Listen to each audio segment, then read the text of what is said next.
Барлықтарыңызға сәлем, сіздермен бірге Дана мен денсаулыққа каналы. Бүгінгі видеомызда біз жалпы қант диабеті туралы сөз қозғайтын боламыз. Қант диабеті бұл қандағы қант деңгейінің жоғарылауымен сипатталатын ауру. Қазіргі кезде эндокринологиялық аурулардың ішінде ең көп кездесетін аурулардың қатарына осы қант диабеті және қалқанша безінің аурулары жатады. Қант диабетін біз қандағы қант деңгейін 7-ден жоғары болды деп ойлап қант диабетін қоямыз деу өте қате болып саналады. Жалпы қант диабетін қандай критерияларға және де қандай анализдерге сүйене отырып қоямыз, бүгінгі видеом сол жайында болады.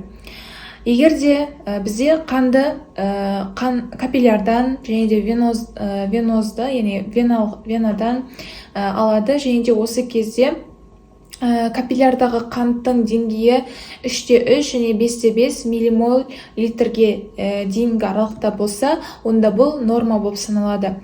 Ал венозды қанда бізде қанттың деңгейі капиллярдағыға қарағанда сәл жоғары болады. Сол үшін оның деңгейі 6-1 немесе 6 миллимол литрге дейін болатын болса, онда ол да қалыпты болып саналады.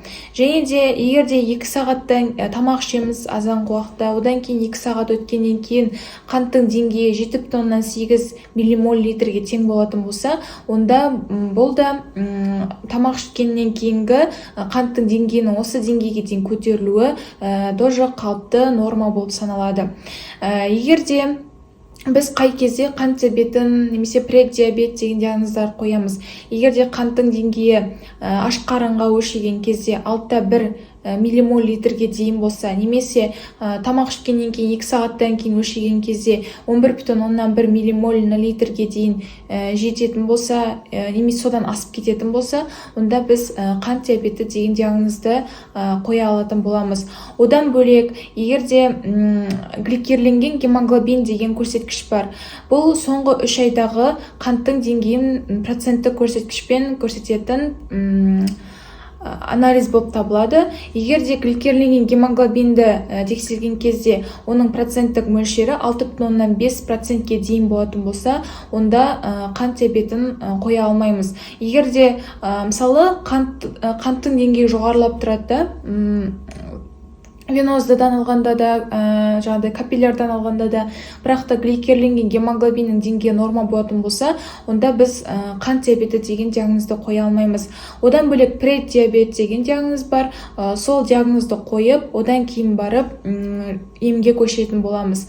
Жалпы бірінші емді біз бірден дәріні тағайындаудан бастамаймыз. Ең басында оған диетаны ұсынамыз, арнайы тағамдарды шектейтін боламыз. Ол әсіресе ағзаға тез сіңірілетін көмірсулар. Бұларды біз рационнан алып тастаймыз. Одан бөлек фруктозасы бар. Оның ішінде жемістер, мысалы, және де басқа да өнімдерді қоспаймыз.